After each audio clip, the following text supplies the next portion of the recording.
Boas tardes.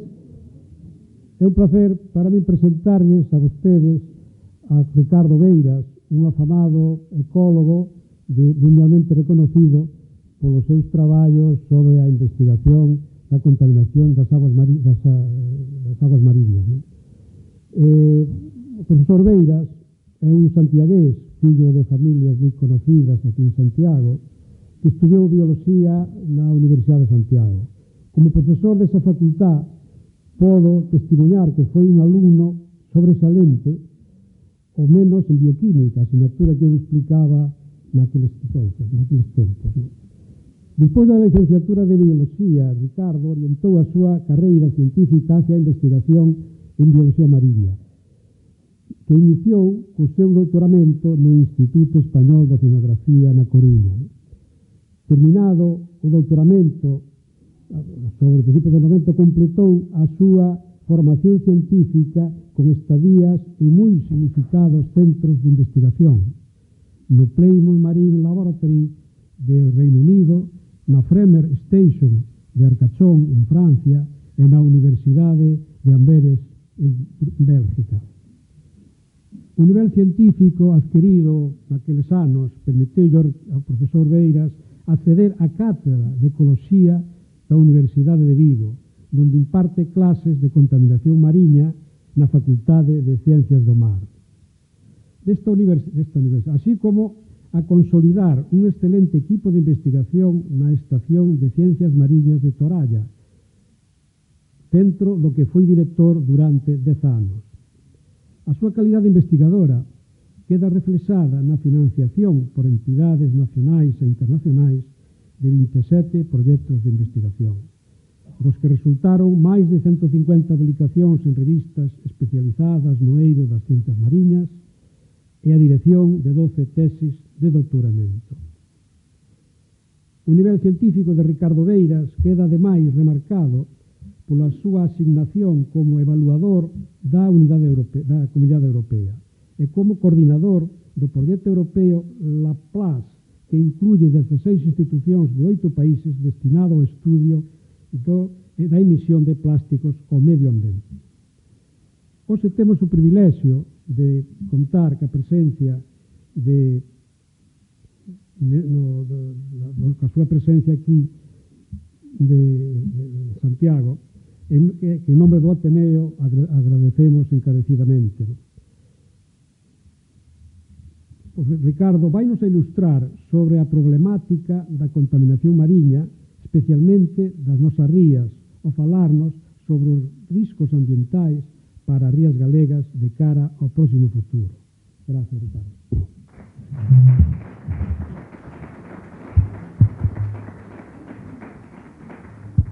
Moitas gracias, Manuel. A verdad que hoxe estou máis nervioso que cando teño que dar unha charla en Bruselas ou por aí, porque estar diante dos meus paisanos de Santiago, donde me criei e donde estudiei, para mí é unha responsabilidade moi especial. A verdade é que cando Manuel Ribadilla me falou de vir aquí, pois me dixo es unha alegría, porque, bueno, para mí é un placer estar aquí en Santiago e falarvos do meu traballo, que intenta ser útil para a sociedade, non? Porque os científicos a veces parece como que estamos aillados aí nos laboratorios, pero realmente o objetivo do noso traballo é que señamos útiles e resolvamos problemas. Seguramente cada un de vos ten un pequeno papeliño, os que non teñan lle poden pedir a Martiña. Eu o que quería, se vos parece ben, os que queirades, durante os primeiros 5 minutos da miña intervención, podedes escribir nese papeliño o que vos pensedes que seña o principal risco ambiental para as rías galegas no futuro próximo. Vale, solo durante os primeiros 5 minutos ou así, de maneira que logo recolleremos eses papeliños durante a miña charla e veremos a ver se realmente o que nos estamos estudiando, non, nos laboratorios científicos corresponde co que a sociedade pensa, ou por lo menos a sociedade de Santiago de Compostela pensa que poden ser eses problemas. Non? De maneira que se poñedes aí unha palabriña, unha cousa moi breve, porque logo temos que contar, vale, sobre o que vos pensedes que seña o principal risco ambiental. Deixei tamén por aí algún lápiz, o podedes poñer e circular os papeliños hacia aquí, os podemos recoller por aí pola mesiña esa, por exemplo, non? Vale, pois, mentras pensades, Vou iniciar a miña charla. En principio, a cuestión na que imos centrarnos en as rías galegas, non? Isto xa xenera para un investigador, máis para un investigador galego, un problema de tratar de obxectivar, non? Que é o que temos que facer en ciencia, obxectivar algo que para nós é un tema como moi sentimental, non? Nos as rías, claro, vemos como unha cousa moi nosa, como un patrimonio difícil de valorar, pero en ciencia o que temos que tratar é de buscar indicadores cuantitativos, obxectivos, e ver realmente que valor teñen as rías e cales son as cousas das rías que vale máis a pena conservar, non? Durante a transición e os anos 90, na sociedade había un certo consenso de que as rías galegas, e cando me refiro a rías galegas estou pensando nas rías baixas, nas rías baixas de Galicia, son ecosistemas únicos. Pero son ecosistemas únicos non só porque houbera este consenso social, senón porque, como vou intentar explicar agora nos primeiros 5 minutos da miña intervención, obxectivamente esos ecosistemas son difíciles de atopar en outros países do mundo. De feito, en Europa probablemente só hai 2 ou 3 lugares de toda a costa europea en donde se podan atopar ecosistemas deste tipo. De maneira que son ecosistemas singulares é algo, para min, obxectivamente demostrable. Na Lei de Protección de Calidade das Augas das Rías de Galicia, do ano 2001, se recollía con esta frase este consenso social, non? As rías de Galicia constituyen unos espacios singulares. Vale. Posteriormente, no ano 2010, se derogou esta lei, se promulgou unha posterior, e ainda estiven buscando, e non aparece por ningún sitio que as rías galegas teñan ecosistemas singulares. En a miña opinión, probablemente esta desaparición do estatus de singularidade das rías probablemente non é casual. Pero bueno, se nos botamos un ollo ao entorno natural das rías, digamos, anterior, digamos, ao impacto humano das últimas décadas, pois parece indiscutible, non? Que polo menos dende un punto de vista paisaxístico, como se pode ver nas ilustracións, as rías presentan un espacio natural singular. Que ocorre? Que, como sabedes todas e todos, as rías son, ademais, os lugares con maior densidade de población de Galicia e de boa parte da península, non? De maneira que nós temos un impacto provocado polos seres humanos moi potente sobre estes ecosistemas singulares. E ese impacto, na miña opinión, non é un impacto que nos podamos lavarnos as mans e decir, non, isto é grandes empresas do exterior que están realizando un impacto moi grande. Bueno, aquí tedes, por exemplo, un paisano pintando o seu barco na playa. Aquí tedes unha práctica, por desgracia, que aínda sigue ocurrindo nas rías, que é a pesca furtiva con explosivos. Aquí tedes unha cuestión que evidentemente xa é de outra índole, que é de índole de planificación do territorio e de aterramentos, de ocupación do litoral. Este é o recheo de Vigo, non? Da zona de Bouzas. E, bueno, pois logo, boa parte do lixo que se genere, que acaba nas rías, tamén cada un de nós probablemente ten a capacidade de cambiar hábitos e de mellorar, non? De maneira que temos un impacto moi potente, básicamente derivado da densidade de poboación e das actividades industriales e non industriales, turísticas, etcétera, que se realizan, non? Nestes kilómetros cuadrados. Pero, dende o punto de vista científico, como decía, nos podemos obxectivar que as rías son ecosistemas singulares. E isto podemos facer pensando no que chamamos os ecólogos unha rede trófica, que máis ou menos supoño que todos sabedes o que é decir, como a materia e a enerxía dende a base da rede trófica, que é sempre unha base vegetal, gracias á luz e aos nutrientes minerales, o plancton, neste caso, o que chamamos nos os produtores primarios, genera unha biomasa, e esta biomasa vai sendo consumida polos animais, polos produtores secundarios, de maneira que gracias, e isto é a clave, non? Gracias a cantidade de enerxía que se produza aquí, gracias a eso podemos chegar ao peixe e ao marisco. Canto máis haxa desto, máis vai haber desto. É unha relación cuantitativa, non? É unha transferencia de enerxía que ademais se perde en cada eslabón. Se nos analizamos a produción primaria das rías galegas, vemos que esa produción primaria é especialmente abundante comparado con moitos outros lugares. Por qué? Porque no mar a produción primaria depende, como nunha planta que teñamos na nosa casa, de dúas cousas, a luz e os nutrientes. A auga non temos problema no mar, non?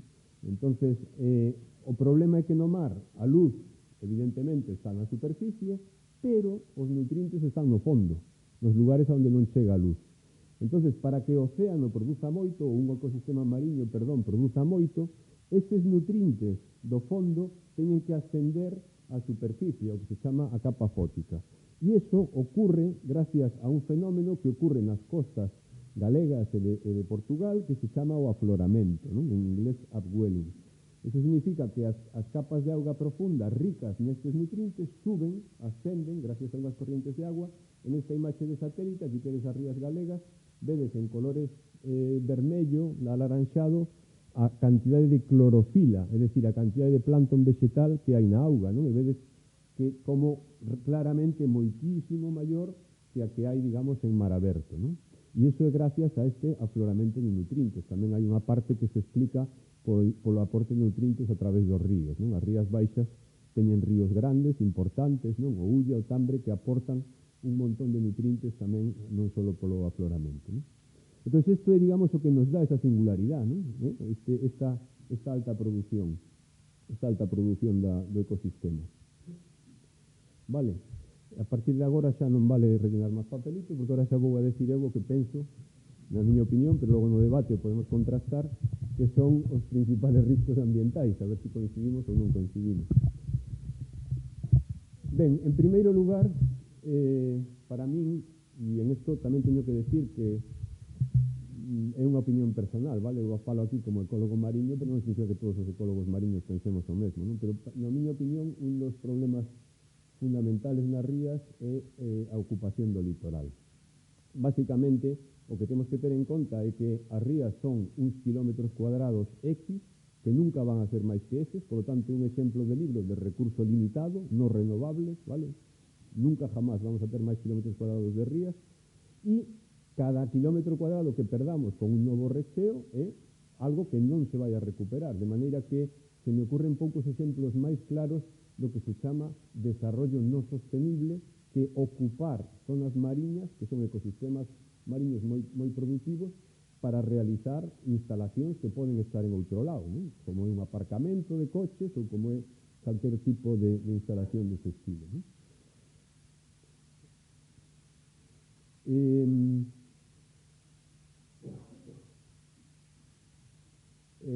A historia esta dos aterramentos, de encher as rías, é unha historia moi antigua, non pensedes que é unha idea moderna, non? Aquí temos un plan do ano 1869 para facer un proxecto de canalización na zona de Pontevedra, do río Lagares, Leres, do río Leres. Se nota que estuve en Vigo, estuve gestionado como... Esta é a línea de costa, non? Esta é a illa de Tambo, este sería aquí Pontevedra, vale? Esta é a línea de costa. E xa en esta época había a idea de rellenar todo isto, non? Con a idea de convertir a parte interna da ría en un canal, non? Este proxecto se repetiu varias veces, non sei onde teño que apuntar para que pasen as diapos. Se repetiu varias veces hasta que finalmente, no ano 60, con motivo da instalación da celulosa de Lourizán, se comenzou a rellenar. En vermello tedes a liña de costa original, isto é o que é actualmente a estrada de Pontevedra a Marín, non?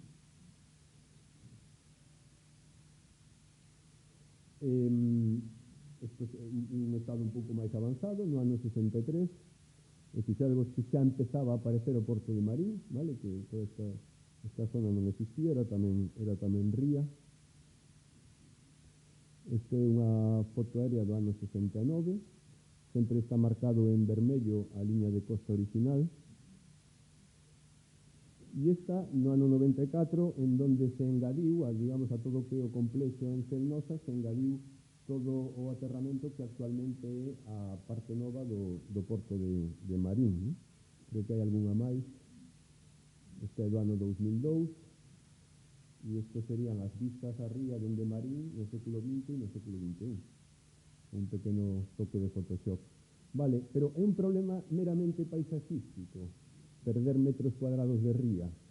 Eu penso que non, porque estas zonas, que son evidentemente, que son as que se rechean, que teñen unha profundidade máis baixa, son esas zonas onde eu decía ao principio que a luz penetra na auga e son as zonas máis productivas. O canal da ría ten 40 metros, vale, digamos que máis de 30-40 metros xa penetra moi pouca luz, sobre todo en Galicia, onde a agua é enormemente turbia, non? Pero as zonas de 5, 10, 15 metros de profundidade, esas son as zonas máis ricas, as zonas de alivinaxe de moitas especies comerciales, vale, o peixe pode vivir no medio do mar, pero se ven a reproducir a ría, as zonas máis productivas, costeiras, son estas zonas, digamos, as zonas de menos profundidade máis productivas, as que permiten soster esas poboacións, non? Ben, eu, quizá de formación profesional, sempre que comento un problema intento apuntar a unha solución. E para min, claramente, a solución a este primeiro risco é a ordenación do litoral, non? A planificación de usos do litoral. Hubo un estudio moi interesante que ten xa moitos anos, de Ernesto Penas, en donde se apuntaba a este problema nas rías, non? Claramente a ría, isto é un dibuixo, digamos, imaginario, non? Se poden facer un montón de cousas, non? Dende poñer emisarios de aguas residuales, instalaciones portuarias, cultivos de moluscos, bancos de moluscos, acuicultura, en fin, tedes aí toda unha serie de usos desordenados, uns en riba de outros, e moitos destes usos son incompatibles uns con outros, non? Por exemplo, se me está ocurrindo o proxecto que hubo hai uns anos de facer acuicultura de salmón na ría de Muros, que se levou abaixo por competencia polo espacio entre a acuicultura do salmón e as bateas de mexillón, non? Entón, eu penso que se fósemos capaces de estudiar que partes das rías son adecuadas para cada un destes usos e non poñelos todos uns en riba de outros, podería ser unha maneira de solventar estes usos conflictivos, non? Vale, como eu traballo en contaminación, para min está claro que un dos problemas máis importantes das rías é o problema da contaminación. Se me estendo, Manuel, ti me vas cortando. Vale, unha cousa que eu sempre comento nas clases e aos alumnos que sorprende moito o primeiro día de clase é que a pregunta, está un ecosistema contaminado, non ten contestación científica, vale? Nós non podemos saber se un sitio está ou non está contaminado. O que necesitamos é saber que tipo de contaminación queremos buscar, vale? Non ten nada que ver, pois moitos tipos de contaminación, non ten nada que ver un problema de entullo e plásticos con un tema de hipereutrofización e proliferacións de algas, con temas de combustible de barcos, con temas de salubridade, de contaminación microbiolóxica de aguas para baño, non? Perdón, todos estes tipos de contaminación se dan en lugares distintos e teñen solucións distintas. Por lo tanto, non podemos meter todo no mesmo saco, non? Existe dende os anos 60 de Nacións Unidas unha definición estándar, o cual nos axuda, digamos, a aclararnos, non? A contaminación e introducción polo ser humano no medio natural de materia ou enerxía con efectos nocivos. O problema é que despois ven a lista de efectos nocivos que se incluye unha definición e é realmente grande. Pero, por abreviar, basicamente, poden ser efectos sobre a saúde humana, efectos sobre os recursos mariños ou sobre os seres vivos, pero tamén efectos sobre un montón de usos do mar, incluindo a pesca, incluindo a navegación, incluindo o recreo, incluindo calquer tipo de servicio que os ecosistemas mariños podan suministrar aos seres humanos. De maneira que, aunque nós normalmente vemos este problema como un problema moi químico, digamos, ¿no? moi toxicolóxico, realmente a definición de contaminación é máis amplia, ¿no? Se nós temos un lugar cheo de botes de plástico, a nadie lle apetece irse de vacacións ali. Ese ecosistema perde valor turístico e, desde ese punto de vista, está contaminado, porque hai unha merma do seu valor, ainda que ninguén se envenene, nin pase nada, digamos, a nivel toxicolóxico. Se nos digamos, destragamos esos valores paisaxísticos, isto tamén é parte da perda de valor dos ecosistemas marinos. Ahora está moi de moda os estudios dos plásticos, logo se queredes comentar algo durante o coloquio, pois, bueno, eu estou moi metido, como comentaba Manuel, en temas, en proxectos de investigación de plásticos. É unha temática bastante curiosa, porque realmente os plásticos non son un produto peligroso desde o punto de vista ecotoxicolóxico, pero teñen esta cuestión precisamente de que como non se degradan, pois digamos que permanecen moitísimo tempo no ambiente e son unha merma para estes usos recreativos, non? Un problema de contaminación moi clásico en todos os estuarios, as rías se van salvando porque teñen moita profundidade, moita renovación da auga, e o tema que chamamos os ecólogos hipereutrofización, é dicir, basicamente, veíades antes que as plantas necesitan luz e nutrientes, demasiados nutrientes. Se nós temos un exceso de sales nutrientes na auga, que vai a pasar? Pois que hai demasiadas algas, demasiada proliferación vegetal. Isto é unha fotografía tomada na zona de Marín, de Lourizán, esa illa de Tambo, e vedes, isto non é normal, vale? Que as pedras esteñan totalmente cubertas de algas verdes non é normal.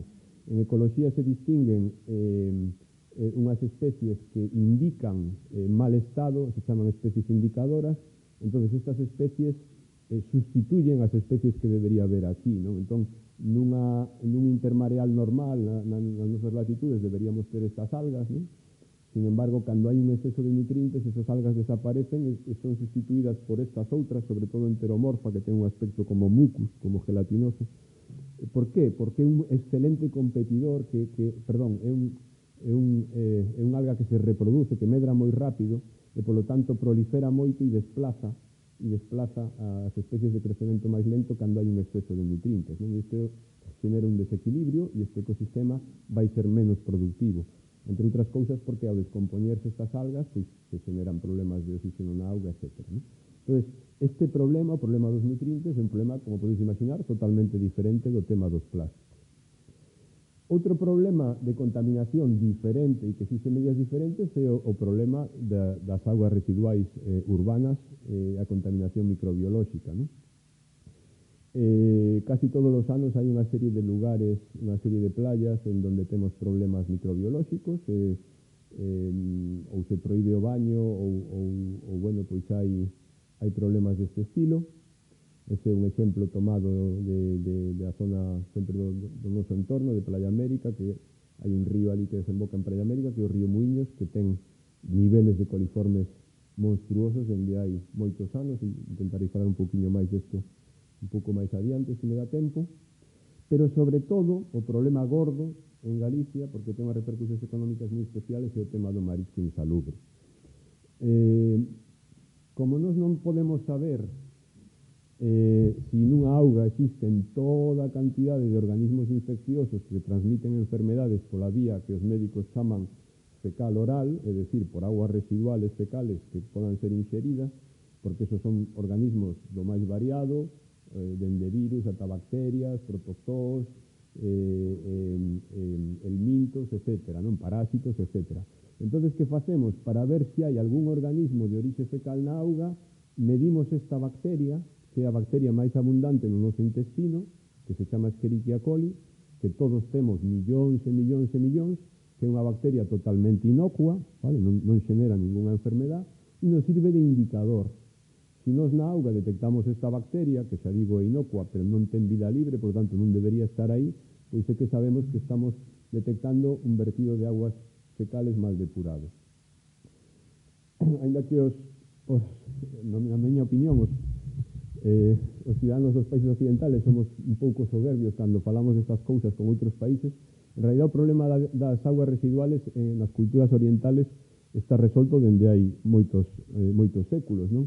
Pero nos países occidentales, por exemplo, en Londres, a falta de alcantarillado, en Londres, ainda que os parece increíble, nunha cidade tan grande, ata mediados do século XIX non había alcantarillas, con o cual todas as aguas fecales de Londres iban directamente ao Támesis, e chegou a haber un ano que lle chamaban o ano do gran pestazo, no ano 1858, que a situación xa se volveu tan insoportable que hasta as revistas satíricas publicaban chistes sobre o tema, non?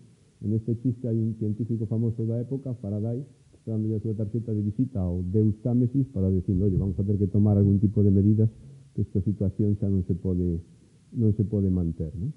Entón, a solución desto, evidentemente, é unha correcta canalización e depuración das aguas residuales, non? E, ainda que vos parezca increíble, hai moitos sitios de Galicia que siguen sendo de maneira crónica o que se chama técnicamente zona C, Zona C, non quero estenderme moito, pero é basicamente un lugar onde o marisco non se pode vender, porque está contaminado por Escherichia coli. Hai unha normativa europea que non seguimos, entonces as zonas de produción de marisco poden ser A, B ou C. Nas zonas A, os niveles de coli en menos de 230 por 100 gramos de carne, as zonas B menos de 4.000 e as zonas C menos de 46.000. Fixadevos, Escherichia coli é unha bacteria que non existe no mar. O sea que imaginadevos o aporte que hai que facer para que haya máis de 46.000 por cada 100 gramos de molusco. Vale, o sea, son niveles realmente moi altos, ¿no? A lista de zonas C cambia dun ano para outro, pero hai moitos lugares que teñen un problema crónico, como é a zona interna da ría de Pontevedra, a Foz do Miñor, en Bayona, C, Corcubión, curiosamente, non sempre asociado a grandes cidades, pode haber problemas destos. Por exemplo, recientemente hai na zona de Betanzos, do Pedrido, non teñen moitos problemas con isto, non? Galicia ten o triste digamos, posto segundo en canto a mala calidad microbiolóxica do marisco. Non ollo con estas cousas, porque a veces, por eso decía ao principio que para os galegos a veces é difícil objetivar estas cousas. Todos temos moi metificado o marisco galego, non? Pois o marisco galego é o segundo peor de España en calidade microbiolóxica, por exemplo, non? De feito, este problema levamos varias décadas con él enriba da mesa sin que aparentemente señamos capaces de resolverlo, non é un problema novo. Estes datos son do ano 2013, estes son do 2021, pero estes problemas se conocen dende hai, ao mellor, 30 anos fácilmente.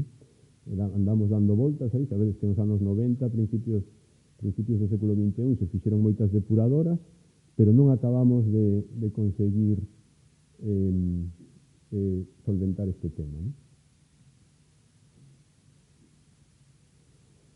Vale, o problema da hipereutrofización, o que vos falaba das algas verdes que generan esta especie de caldo que temos a veces cando nos vamos a bañar na playa, non? Que realmente é desagradable, non? A cantidad de algas que hai. E o problema da contaminación microbiolóxica se solventan no que se chama nunha depuradora o tratamento terciario, non? O problema é que o tratamento terciario, como o seu nome indica, é o último que se fai na depuradora. Normalmente depende que se faga ben ou mal de que funcionen ben os anteriores. E isto non sempre ocurre. Digamos que é o máis fácil de facer mal, non? Este é un esquema así moi simplificado dunha depuradora. As aguas residuales entrarían por aquí e van pasando unha serie de pasos que fan que ao final teñamos unha descarga de auga perfectamente limpia, non? Entón, primeiro hai unha fase de eliminación de partículas, que é o que se chama o tratamento primario. Despois hai unha especie, como se dixéramos, de digestor, que o que fai é que mineraliza a materia orgánica, non? Isto que se chama o tratamento secundario. E logo veñen eses tratamentos terciarios que están orientados pois a estes problemas dos que estou falando, non? A reducción de nutrientes, por exemplo, os fosfatos, a reducción de coliformes, por exemplo, a desinfección, non? Bueno, non quero alargarme moito, pero moitas depuradoras incluso se construyen con tratamento terciario, e o terciario nunca se pon a funcionar porque é moi caro, e máis hoxe en día enerxéticamente, non? A desinfección se realiza moitas veces con luz ultravioleta, consume moita enerxía e a veces os concellos pequenos que están a cargo desas depuradoras non poden asumir eses custes, non? E iso é parte do motivo polo que non se acaba de resolver esta historia. Ben, quizá o problema máis mediático, aínda que quizá non é dos máis prioritarios, ou, bueno, non sei, ou sí, é o problema da contaminación química, que ten dúas vertentes, non? Por unha parte, os vertidos accidentales. Esta é unha foto do accidente do Aegean Sea na Coruña, pero por outra parte, os vertidos intencionados, non? Que temos todos os días, iba a decir, ou, bueno, con moita frecuencia, non? Un dos últimos é, por exemplo, o problema de certas factorías de conservas, gracias. Certas factorías certas empresas de conservas que generan as aguas dos cocederos das conservas, teñen cargas de materia orgánica moi importantes, e a veces tamén a limpieza de este tipo de instalación xeneran vertidos de deterxentes, de xabóns, de distintas sustancias químicas que normalmente aparecen os domingos, cando realmente pois hai menos vigilancia, etc. E isto é unha situación crónica, é dicir, non é, bueno, aquí coño unha noticia porque foi a última que encontrei, pero isto está pasando constantemente, non parece que haxa unha voluntad para poñer fin a esta cuestión, non?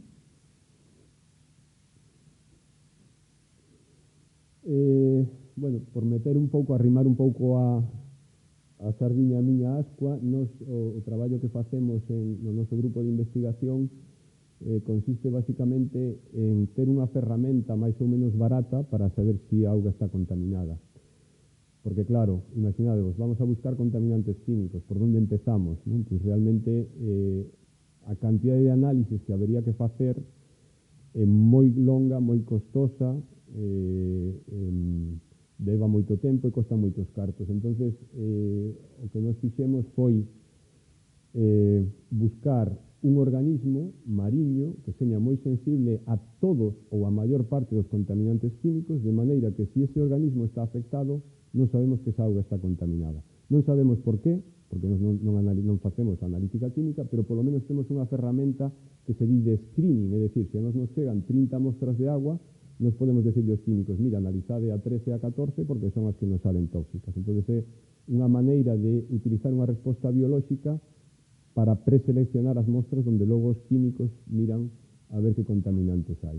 Entón, a nosa rata de laboratorio é o ourizo de mar, é un animal fantástico, podes ter nun acuario, come de todo, hasta carne, se lle bota. O ourizo de mar ten sexos separados e a fertilización do ourizo de mar, que por certo, cando estaba charlando antes con Manuel sobre cando estudiaba na facultade, é unha práctica que fixen tamén na facultade, en embrioloxía, non? Porque o ourizo de mar, o embrión de ourizo de mar é un modelo de embrioloxía incluso para estudios médicos, porque as primeiras fases do desarrollo do ourizo de mar, o que se chama a blástula, a mórula, blástula, gástula, son idénticos aos do ser humano, non? É un ovo isolecítico como dos mamíferos, non? Os ourizos de mar se chaman deuteróstomos, é dicir, que están filoxenéticamente, ainda que nos parece increíble, un ourizo de mar está máis emparentado con nós que, por exemplo, un crustáceo ou un molusco, non? Entón, dende ese punto de vista, é un modelo clásico de embrioloxía. Total, que un animal do que nos podemos facer a fecundación in vitro nunha probeta, non? Diseccionando, isto é unha femia e isto é un macho, non? Vedes aí os conos blanquecinos nas gónadas. Entón, nos facemos a fecundación na probeta, o ovo fecundado o incubamos nos nosos viales que tedes por aquí durante 48 horas e ao cabo de 48 horas vemos o desenvolvemento da larva.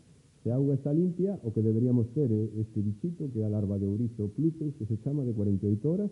Entonces, eso é o que estamos mirando aí en cada unha desas mostras, o tamaño das larvas que nos vai a dar unha indicación biolóxica da calidade desa auga. Aquí temos un exemplo de dúas mostras de agua da ría de Pontevedra. Vedes como esta mostra de agua non detectamos ningún tipo de problema. As larvas que se medían aquí na pantalla táctil teñen están dentro do rango de longitudes que se consideran normal, por lo tanto esta auga estaría limpia. En cambio, fixadevos nesta mostra, como as larvas teñen un tamaño bastante menor, ademais de que presentan certas anomalías morfolóxicas, non? De maneira que esta auga sería a que mandamos aos químicos ou ao que identificamos como potencialmente contaminado.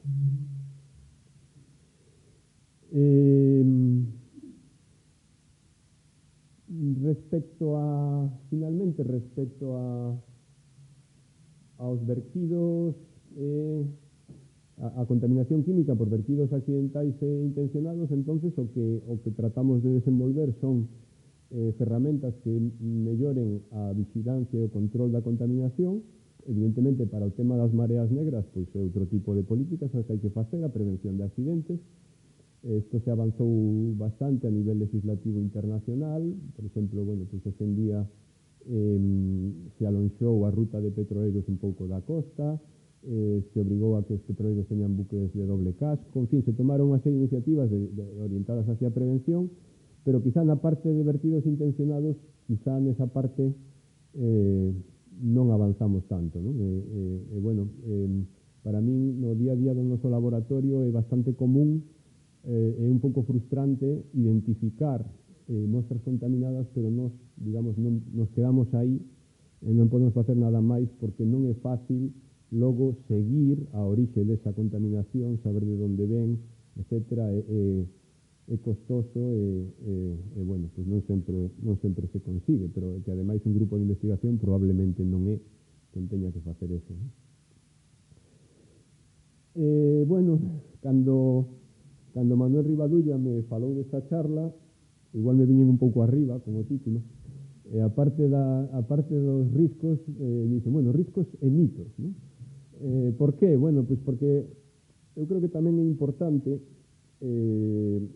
outra cousa que comentamos sempre nas clases de contaminación na universidade é que para un científico é especialmente difícil traballar en contaminación porque tes un montón de ideas preconcebidas, o cual non é bo na investigación, non tes un montón de ideas preconcebidas porque os temas de contaminación están moi nos debates dos medios de comunicación, da sociedade, e a veces tes como unha especie de cousas mitificadas, non? Que non acaban de ter un fundamento sólido, non, científico.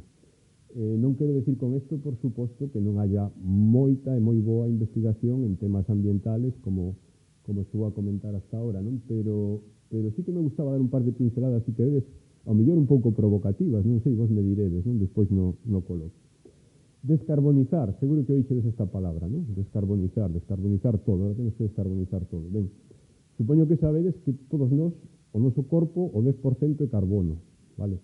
Ese 10% de carbono ven do CO2, é dicir, se non houbera CO2 non habería vida sobre a Terra. O CO2 é o nutriente principal para as plantas, non?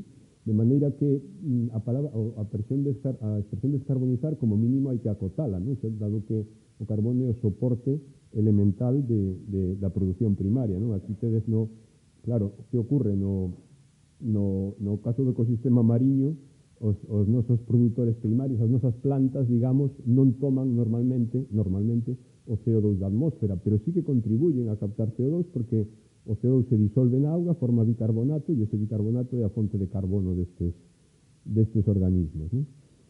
De maneira que probablemente temos que revisar un pouco este concepto de descarbonizar, ou polo menos matizado. Eliminar os plásticos, vamos a ver, isto vos lo podo decir realmente con propiedade, porque levamos casi 10 anos analizando toxicolóxicamente os plásticos convencionales, e a conclusión a que eu cheguei despois destes anos é que o polietileno é un dos materiales, quizá o material fabricado polo ser humano máis inocuo que existe. Se me ocurren poucos materiales artificiales máis inocuo, menos reactivo que o polietileno, non? De maneira que pasa? Que claro, o problema, bueno, e por certo, como, bueno, supoño que sabedes, claro, o plástico nos permite aforrar moita enerxía, porque os envases de plástico son moito máis lixeiros e pesan menos. Que ocorre? E iso sí é certo, que a legislación para os plásticos solo vigila, digamos, plásticos de uso alimenticio, non? Este, por exemplo, está moi controlado, porque vai ser de uso alimenticio e está moi controlado a cantidad de sustancias químicas que leva este material, que supoño que é PET, non?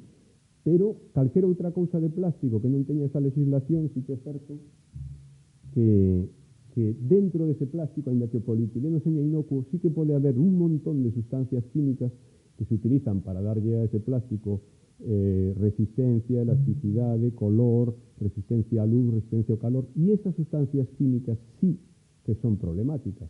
Pero entón o problema non é eliminar os plásticos, o problema é limitar os aditivos químicos que levan os plásticos que podan ser tóxicos, porque o plástico é un material enormemente útil para a sociedade. Bueno, este é o meu mito favorito. Seguro que moitas de vos oíxedes que existen islas de plástico no medio dos océanos, non? Vale, pois vos aseguro que non existen. Non existen, eso ven, bueno, incluso sitios medianamente serios, non? Ou presuntamente serios, reproducen este mito, non? Este mito se debe a unha mala interpretación de traballos oceanográficos nos cuales se mide a densidade de partículas na auga. Vale, e a densidade de partículas na auga é máis alta no centro dos océanos que nas costas. Vale, se nos botamos nun vaso de agua algo que flote e remexemos, se concentra todo no medio, non? Pois nos océanos pasa algo parecido. Pero non se forma nada macroscópico que podamos ver, non? Simplemente nesa auga hai máis cantidad de partículas. E finalmente as especies invasoras. Este é unha cuestión sobre a que se podería falar moito. Bueno, pois evidentemente algunhas especies invasoras generan problemas moi serios, ¿no? E sustituyen especies autóctonas, originales, ¿no? Pero aquí tedes unha especie invasora que ninguén se suele queixar por ela, ¿no? Eu polo menos non me queixo. Vale, os castiñeiros son unha especie invasora, non é unha especie natural de Galicia. Parece que se introduciu hai moito tempo e xa, digamos, a temos como autóctona, ¿no? Pero realmente a especie invasora por excelencia, sin ninguna duda, é a que máis claramente colonizou todos os ecosistemas do planeta e Homo sapiens, ¿no? Que tampouco estaba en todas partes, ¿no? Sino que xurdiu de África e se foi espallando. De maneira que o concepto de especie invasora é algo que tamén podemos revisar e separar, ¿no? Separar aqueles casos nos cuales claramente se pense que xenere un problema ecolóxico de outros nos que non o xenere. E penso que basicamente eso era, creo que todo o que vos quería contar. Sí, se me olvidaba, esta é outra especie invasora que a mí non me molesta nada que nos invadira, este é o peixe porco, non sei se o conocedes. O peixe porco, sí, é un peixe que apareceu, eu o vin con un primo meu en Cangas para uns 20 anos, e enseñamos aos mariñeiros máis vellos do lugar e nadie sabía o que era. É un balístido, é un peixe de augas máis quentes que apareceu en Galicia recientemente e que é delicioso, ¿no? E que hoxe en día se vende no mercado, ata onde eu sei non reemplazou a ningunha especie autóctona e polo tanto, bueno, pois quizá tampouco é o fin do mundo, non? Porque aparezca esta especie nun lugar. Pensade que a visión estática da naturaleza é unha visión errónea, non? Evidentemente a naturaleza sempre cambiou, non foi sempre igual, ningún ecosistema foi sempre igual. Bueno, poderíamos falar da sucesión ecolóxica, etc. ¿no? Entonces, digamos que non quero menospreciar problemáticas deste estilo, pero penso que o que non me gusta personalmente é, digamos, as etiquetas, ¿no? De repente generamos unha etiqueta e nos metemos nunha dinámica de, bueno, pois todo o que non seña autóctono é malo, pois eu penso que evidentemente non, ¿no? Por lo menos, xa digo, aquí temos casos de especies invasoras que en principio non xeneran ningún problema ecolóxico. Ao revés, xa me gustaría que houbera máis castiñeiros e menos eucaliptos, non? No monte. Pois nada máis, moitas grazas, xa digo, estou encantado de falar para picheleiros, para paisanos de Santiago, e nada, este é o meu grupo de investigación, estamos en Toralla, é un centro moi bonito, con moi boas vistas, moito vento, e os que queiran visitalo, pois está aberto para o que queirades. Moitas gracias.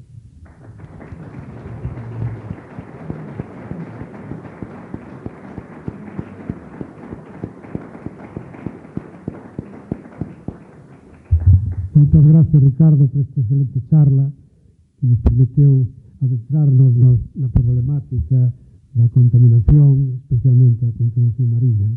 Entonces queda aberto un pequeno debate, temos media hora tranquilamente para discutir con este experto as dudas e as... Se parece, Manuel, podo comentar comentar o resultado da enquisa. Sí. Non me sorprende, que penso que vades bastante atinados, pero efectivamente saliu unha cousa da que eu non me atrevo a falar, porque é unha cousa moi seria que está máis alá do meu ámbito de experiencia, que é o cambio climático, non?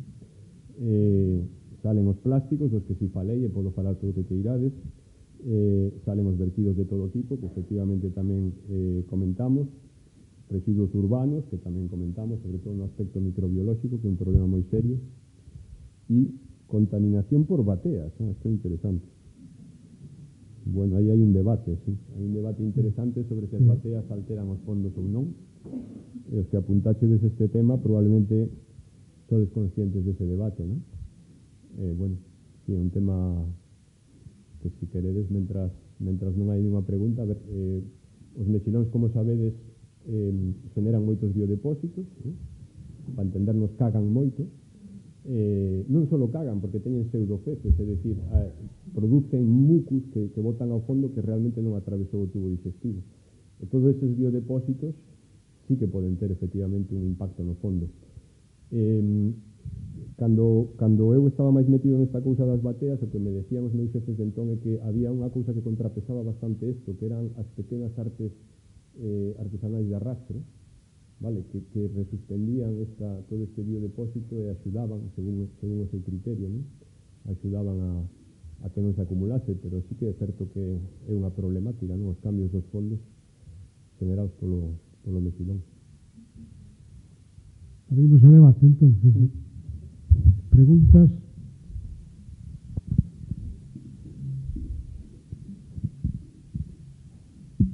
Hola, boas tardes. A mí chamou a atención un comentario que fixeches sobre que as rías gallegas tiñan moi bo recambio de augas, cando é contrastado por outras opinións de que as rías gallegas teñen mal recambio de augas porque son estreitas, non teñen tanta profundidade, moitas delas, e encima todas na boca da ría teñen illas, con o cual impiden precisamente a renovación da auga. A ver, todo depende un pouco de con que comparemos, é dicir, as rías baixas teñen 40 metros de profundidade, o que lle chaman, por exemplo, en Cantabria ou no País Vasco unha ría, comparado coas nosas, me dá risa. É dicir, son lugares moito máis someros, con moita menos renovación de auga. Entonces, os oceanógrafos estudian o que chama o tempo de residencia, e con eso miran canto tempo tarda en renovarse a auga de unha zona, e ata onde eu sei, canto máis profundo seña, como hai as mareas que 2 veces ao día renovan a capa de arriba, pois máis renovación de auga hai. Entonces, hasta onde eu sei, as rías baixas teñen unha taxa de renovación boa. Eso non quita que, efectivamente, eso non nos sirve para decir, vale, como teño unha boa taxa de renovación, vamos a botar o que queiramos aí. Porque, de feito, os sacos internos das rías, o que sería, pois, en Vigo, San Simón, en Pontevedra, Lourizán, sobre todo eses, pois, aí sí que a taxa de renovación probablemente moi baixa, moito máis baixa, eso sí que son sistemas moito máis someros, bueno, pois, máis sensibles dende o punto de vista da renovación da auga, non? Eso é o que eu coñezo, non?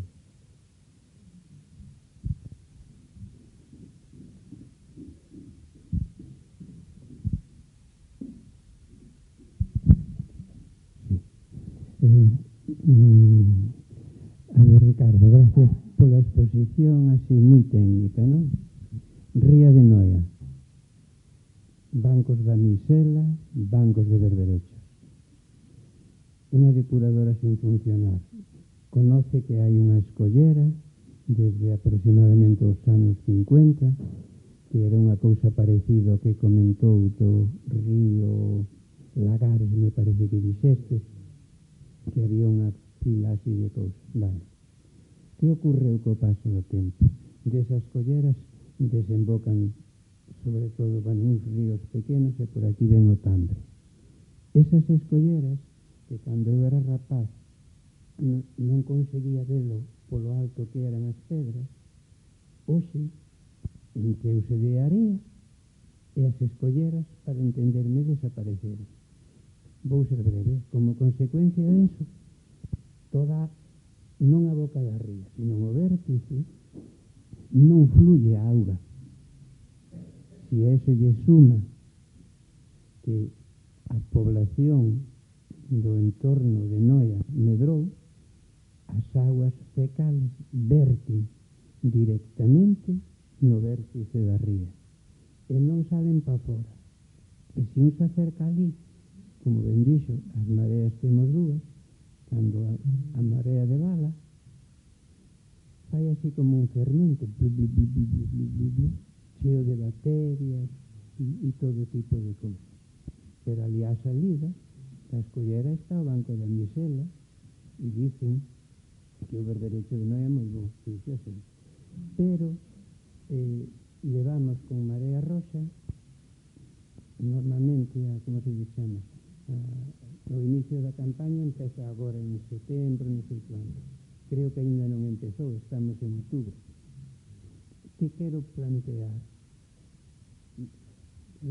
Limpamos a ría, son moitos cartos. Se non limpamos a ría, non collemos o marisco vivo, unha población moi extensa do que lle chamamos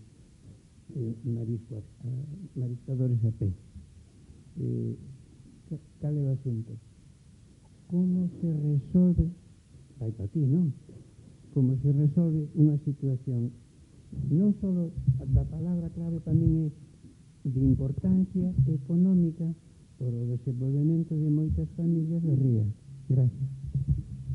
A ver, como estábamos comentando un pouco na última pregunta, as zonas internas das rías son, digamos, as máis delicadas, non? Porque teñen menos renovación, o fenómeno que apunta de que se acumulan sedimentos tamén está moi ben descrito. E mentras teña area, ainda bueno. O problema é que se acumula tamén fango, se acumula sedimento máis fino, que normalmente é máis problemático.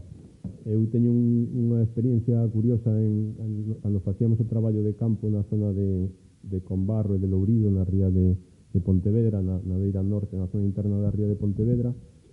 Algúnha vez, como facemos moito despliegue, aparecemos ali con moito cacharro, tal, se acerca a xente, non, a preguntarnos o que facemos, e algunha vez algún señor se me ten acercado e decirme, mira, aquí nesta fangueira eu de pequeno me bañaba, era unha playa de area limpia e nos bañábamos e tal. O sea que probablemente, efectivamente, a granulometría dos sacos das zonas internas das rías cambiou debido a efecto antropoxénico de a cantidad de obstáculos físicos que vamos poñendo no que antes era unha costa máis ou menos aberta, pois si vamos poñendo espigóns, vamos poñendo bateas, vamos poñendo cousas que esa renovación da auga e as corrientes as van cambiando, probablemente esas zonas internas están máis afectadas, non? Entón, nesa parte eu estou de acordo, é dicir, esas zonas internas que ademais son donde hai máis coliformes e donde, como hai menos renovación, pois son zonas especialmente sensibles e aí a depuración das augas ten que ser especialmente boa. O outro problema do que falou, do tema das mareas vermellas, non ten nada que ver, esa é outra cuestión. De feito, as mareas vermellas o que máis atacan é as zonas externas das rías, porque é un fenómeno que ven, digamos, do océano, que son unhas algas que se producen, que son tóxicas, o mecilón as acumula, entonces eso non ten nada que ver, ou pouco que ver, con efectos humanos, non é unha cuestión oceanográfica. Pero no outro, sí, as zonas internas hai que protexelas, é dicir, ao empezar aquí, a persoa daqui do Ateneo que me facía entrevista me comentaba que si as rías necesitaban algún tipo de protección especial. Para min é de caixón, é dicir, nós temos, por eso intentei facer énfase no de lugares singulares, é dicir, que é o que estamos facendo nós? A nosa administración está cumplindo o mínimo que lle marca Bruselas, é dicir, hai unhas directivas de augas que España ten que cumplir sí o sí, mal que ven, arrastras, se van cumplindo. Pero a miña reflexión que eu plantexaba aquí é, vamos a ver, nós non temos un anaco de costa estándar igual que calquer outro lugar de Europa, temos un lugar moi singular, con unhas características moi singulares, polo tanto, sexamos un pouco máis exixentes, non vayamos a polo 5, vamos a por un notable, polo menos. Generemos unha legislación propia que o nivel de protección lle dé un pouco máis da media. E o caso das zonas internas das rías é un caso de libro, porque a depuración, o sea, a ver se explico así brevemente, o canto se pode contaminar, canto a legislación europea permite contaminar, depende da capacidade das augas receptoras. Non é o mesmo un emisario o efecto que fai na Coruña, en mar aberto, que o efecto que fai en Lourizán, na zona interna da ría de Pontevedra. Entonces, deberíamos ter unha exigencia maior da directiva europea con eses emisarios que emiten en zonas particularmente sensibles, en donde os ecosistemas son particularmente sensibles. E iso é unha tarea nosa, eso non nos lo vai impoñer Bruselas, eso é algo que temos que desenvolvernos si é que realmente pensamos que a ría é algo especial, senón, pues, xa renunciamos e decimos, bueno, nos cumplimos o que nos manden e punto, pero o que vexo é eso, que hai bases, que hai fundamentos científicos e técnicos para que moitas zonas das rías teñan un grado de protección superior. Hola, boas noites. Pareceme antes escoitar este fase un comentario sobre a depuración no Oriente, ¿no? Nos países orientais, ¿no? Te refías a Japón e a China.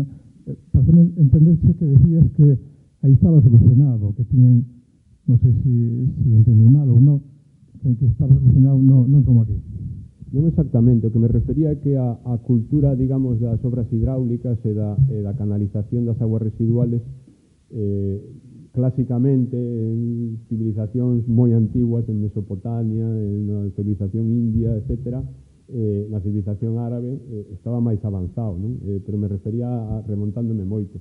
Pero xa que menciona Xapón, outra cousa que eu penso que é bastante claro, eu sempre o digo, a ver, aí sí que non me pidades fundamento científico, pero eu estou convencido que se as rías galegas existiran en Xapón serían o primeiro produtor mundial de la mitad de cosas que hai no mercado de orixen marino. Estou convencido, de verdad, porque eles non dispoñen de semellante sustrato natural e ainda así, pois é un país con unha capacidade de produción mariña grande, non? Entonces eu creo que ben ordenada e ben planificadas as rías poderían producir moito máis do que producen. Outra cousa é que, se queredes, a mellor un pouco tamén habería que ver nos mesmos canto estamos contribuindo a eso, porque tamén é moi fácil decir, bueno, as administracións non fan isto, non fan o outro, pero moitos dos problemas de furtivismo, de exceso de capturas, etc., non é un problema que seña culpa da administración, non? De maneira que tampouco me gustaría mandar unha mensaxe demasiado simplista, non? Pero eu, xa te digo, eu penso que toca un sitio como a Ría de Arousa en la bahía de Okinawa e vamos, serían o primeiro produtor de ameixa, de mexilón, de vieira, de volandeira, de cantidad de cousas, porque dá para moito a produción natural, que ben explotada e ben xestionada, daría para moito, non? Falaban antes do berberecho. O berberecho é unha especie que ten como booms, non? Hai anos que hai un montón, hai anos que hai moi pouco. Por exemplo, se na explotación tuveramos isto en conta, non? Digamos, graduáramos a explotación, se pode coller máis, o sea, actualmente hai un tope, ti podes coller o que podas coller, non? Unhas cuotas. Pois a mellor hai anos que deberías poder coller máis e anos que deberías poder coller menos. E hai un montón de cuestións técnicas que mellorarían, eu creo, a explotación comercial e o rendimento económico das rías e dos recursos. E logo outra cousa moi importante que eu estou convencido tamén é que temos que ter cuidado con os nosos mitos. É dicir, vale que o marisco galego está moi ben, pero o marisco galego é un xigante con pés de barro. É dicir, se nos vamos agora ao mercado ou á lonxa, eu non te sei decir un porcentaxe, pero unha porcentaxe moi alta das cousas que nos vemos ali veñen de fora. Ou veñen de fora xa tal cual, así grandes, ou veñen de fora en semilla, e aquí as mollaron, a famosa meixa de Carril, vale, ven de Italia, a poñen ali en Carril, e vale, pois colle, digamos, as características de tal, pero non está, non se pechou o ciclo. É dicir, a meixa de Carril, hai que comprar semilla de fora para poder vender a meixa de Carril. Nós non somos autónomos, non somos, ahora que se fala de soberanía alimentaria, nos dependemos, para producir a famosa meixa de Carril dependemos de importación. Esas son cousas que claro, a nós, digamos, o vemos como, bueno, como hai esa imaxe do marisco que pode con todo, non? Que parece que todo o mundo queda deslumbrado, non? Pero, bueno, é certo, non? É certo, pero hai que ter cuidado con eso, non? Porque as cousas van como a golpes, e a mellor en algún momento que vayan as cousas mal dadas, pois ese gran mito do marisco galego, pois hai que ter cuidado con ele, cuidado.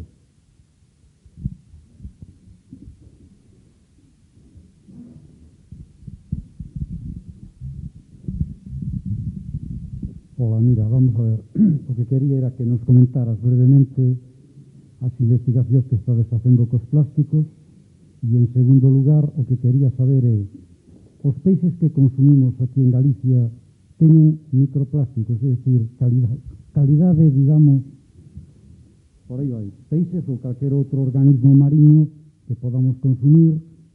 Iso tamén me interesa, vou repetir, as investigacións en plásticos que estades a facer. Todos os peixes que comemos teñen microplásticos, en concreto un ou dous.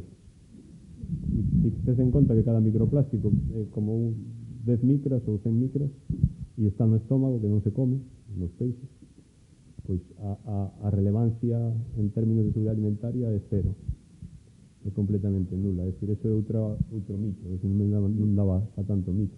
É dicir, e isto é moi importante, é dicir, consumir peixe non ten nin o máis mínimo problema de saúde polo tema dos plásticos. Pero isto non o digo eu. Hai un informe da FAO moi potente en donde fan este que lle chaman eles worst case escenario, é dicir, se poñen na peor situación posible. O peixe que máis plástico coma, que este no sitio máis contaminado, que señan plásticos que pasan todas as sustancias químicas que teñen ao peixe, que non pasan, porque as sustancias químicas que teñen os plásticos son máis afines ao plástico que aos tecidos vivos, sabes? Son moi hidrófobos, en fin, bueno, non suelen pasar aos tecidos vivos, pero bueno, depois no peor escenario posible, ese informe da FAO, a conclusión que dice, que a parte de cajón, é: eu levo cousas de plástico en riba, como en tuppers de plástico, me sento en asentos de plástico, teño no meu dormitorio unha almohada de plástico. A exposición do ser humano ás cousas que veñen dos plásticos, lo de menos é o peixe, lo de menos. Que pasa? Que son estas cousas que se xeneran, de repente se xenera esta historia de asociación plástico-peixe, e parece que temos, fíjate, o plástico o fabricamos en terra, o temos nas casas, o botamos ao mar, no mar vai ao medio do océano, o peixe come o plástico no medio do océano, pescamos o peixe no medio do océano e comemos o peixe. Esa ruta é realmente a ruta máis importante de exposición do ser humano ao plástico? Eu creo que é evidente que non, non? O sea, temos plástico alrededor moito máis fácil de, digamos, de estar exposto a él, non? E logo, unha cousa que se está investigando ahora moito, porque como, a ver, en ciencia tamén hai modas, non? As cousas van a golpes. O tema dos plásticos pasou de un tema marino, ahora hoxe en día é un tema xa de saúde humana. Os grupos máis potentes que están investigando plásticos xa son, digamos, grupos médicos, para entendernos, non? E claramente a principal vía de exposición é a inhalación. É dicir, non, o tema dos microplásticos, como eu creo que vai a dar xogo nos próximos anos, a nivel humano, é por inhalación de partículas, non por alimentación, non? Entón, aí sí, porque hai microplásticos que son tan pequenos que atravesan as membranas, al chegar aos alveolos do pulmón, xa sí que poden os plásticos por debaixo de 1 a 2 micras, porque o que ocurriu, a ver, a todos nos sonará, todos nos decían, bueno, se ti botas unha bolsa de plástico ao mar, dura aí 200 anos, vos sona isto, non? Todos vos oíxedes isto. Bueno, pois non dura 200 anos, porque ese plástico, aínda que non se mineralice, se vos fixades, cando vades por o campo e vedes unha bolsa que leve moito tempo ao aire, a tocades e está como frágil, se rompe toda, está moi quebradiza. Por qué? Pois porque perdeu unha cousa que lle botan que se chaman plastificantes, ainda que non parezca, o plástico necesita plastificantes para que sea flexible. Entonces, unha vez que se rompe, se vai rompendo en pedaciños pequenos e esos son os famosos microplásticos. Entonces, eso realmente é a maneira como a maioría dos seres vivos están expostos a plásticos, con partículas moi finiñas, non? Entón, o tema é que, mentras as partículas teñan un certo tamaño, en general non solen atravesar as membranas biolóxicas, é dicir, ou os inhalemos ou tal, non teñen tanto efecto, pero como se van rompendo, cada vez en anacos máis pequeniños, continúa ese proceso de fragmentación, no momento en que xa baixan dese linear no cual atravesan as membranas biolóxicas, aí sí que, eso sí que é un problema novo que a humanidade nunca se enfrentou con él, porque nunca hubo tanta cantidad de plástico no ambiente. Entonces non sabemos, non? A min, por exemplo, sempre que falo con colegas que estudian inmunoloxía, sempre lles digo, estudiades temas de inmunoloxía, porque aí sí que eu intuitivamente, que non descoñezo por completo esos temas, pero todas as sustancias sintéticas teñen un poder alerxénico máis grande que as sustancias, en principio, ¿no?, que as sustancias naturales. Entonces, digamos que o que sí está claro é que o ser humano nunca estuvo tan exposto a estas partículas pequeñas de plástico como ahora. E iso é digamos, o último, que a última moda, pero creo que moi justificada en investigación dos plásticos, vai por aí. Máis cuestións?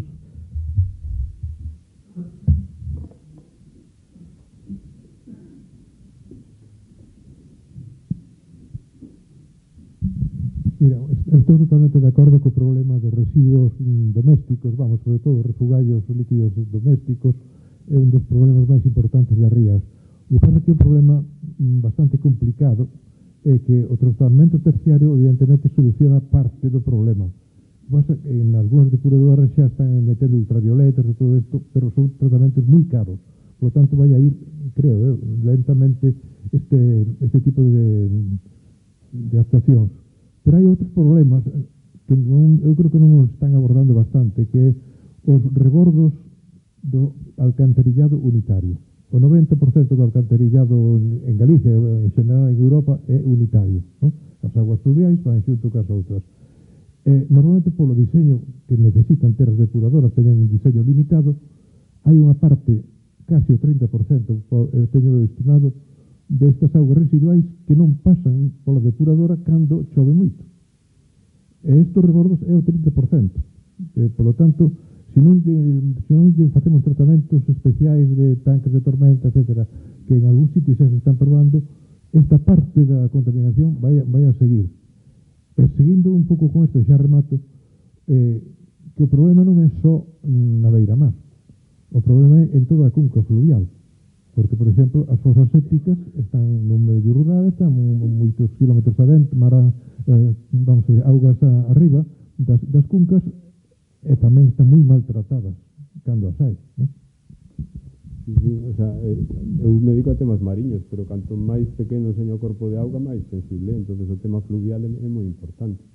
A cuestión da solución ao problema ese que poñía das zonas C e da mala depuración, esta cuestión de separar as aguas fluviales e fecales sería moi importante, sería un avance moi grande. Pero eu creo que ao final o tema é que para facer ese tipo de... A ver, o que dá rabia é que esas cousas son solución ingenieril, é dicir, non é...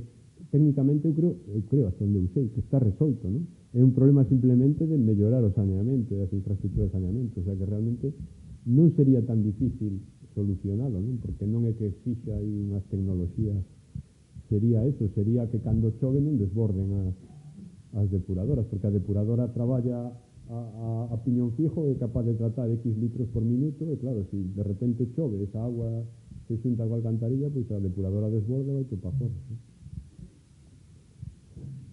Máis cuestións? 5 minutos.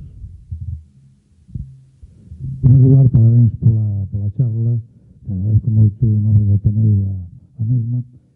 Eu quería preguntarte sobre os fenómenos naturales. Como se pode, de alguna maneira, con respecto ás mareas vermellas, facer algo de la mesma maneira que con os outros procedimentos é posible ter actuacións.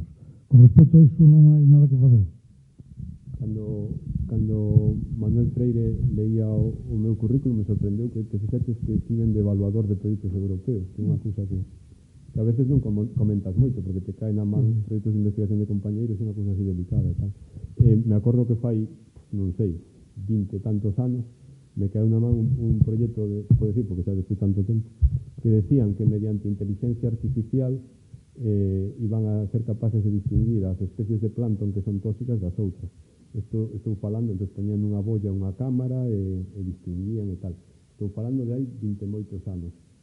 Outro día fun a unha reunión, Nieves tamén foi, aquí, na que basicamente decían o mismo, é dicir, 20 tantos anos despois decían que iban a ter unha tecnoloxía que mediante inteligencia artificial iba a distinguir as algas. E eu estaba rindo porque me acordaba que estaba vendo a reunión en Bruselas en donde nos pretendían convencer desto. A ver, eu non sei se vai a poder facer ou non, pero fácil non é. Fácil non é porque incluso un super experto ao microscopio non distingue as especies de plancton tóxicas das non tóxicas.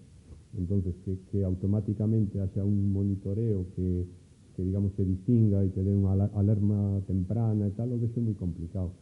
Logo tamén hai investigadores que pensan, aínda que este é un fenómeno natural, pensan que, claro, se nós estamos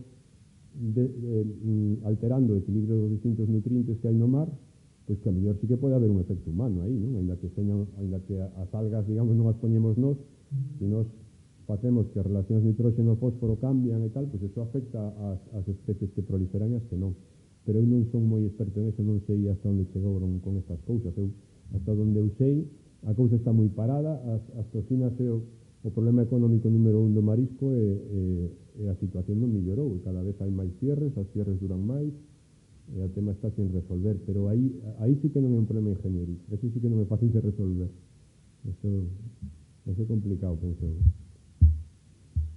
Máis cuestións? Pois, Ricardo, a nome do Ateneo, darche as máis encarecidas gracias por esta charla tan magnífica, e presentamos un pequeno obsequio